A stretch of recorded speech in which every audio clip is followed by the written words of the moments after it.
কি মূলা কি লিখে দাও আমাকে এলাকায় আমাকে পাশের বাড়ি এই মূলা খাওয়ালে তালাক হয়ে গেছে মানুষে খায় খাইলে পরিবেশ দূষণ হয় শব্দ দূষণ হয় মানুষে খায় গরুতে খায়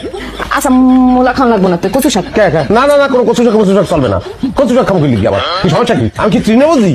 আচ্ছা কচু শাকও খাওয়া লাগবো না এই যে পালং শাক আনছে কোনো চেঞ্জ নেই কি কবিরাজ বাড়ি এটা বুঝলাম না হ্যাঁ সব শাকসবজি কোনো আমিষের ব্যবস্থা নাই হ্যাঁ মাছ টাছ কোনো কিছু ব্যবস্থা করে না খালি কইতেছে এটা খাও ওটা খাও এটা খাও হ্যাঁ এই সমস্ত জিনিসপত্র খাইলে এলে কি আমার শরীরে বল হইবে জামাই বাবাজি আজকের মতো খাও আমি তো ভাবছি যে এইসব খাইলে তোমার শক্তি হবো এই জায়গা এই আয়োজনগুলো আমি করছি আপনি আউগারি ভাবেন কি লিখি আমি জিগেই ভাববেন না তো ভাবিয়ে খালা ফালাইছে নেই আপনি আর আব্বাই খান আপনাকে শক্তি হোক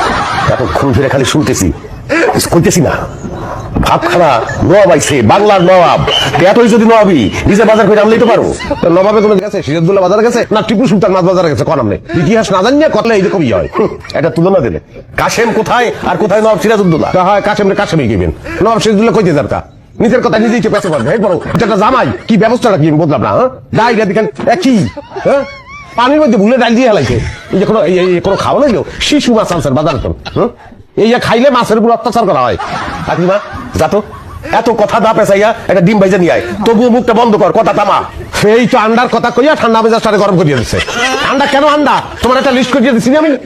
লিস্টটা বারে দেখাও নাই ওর মধ্যে কবুতরের মাংসের কথা লেখা ছিল আমার মনে আছে কারণ আন্ডা যে বুঝ যায় আমারে আমি বলে আন্ডা খাবো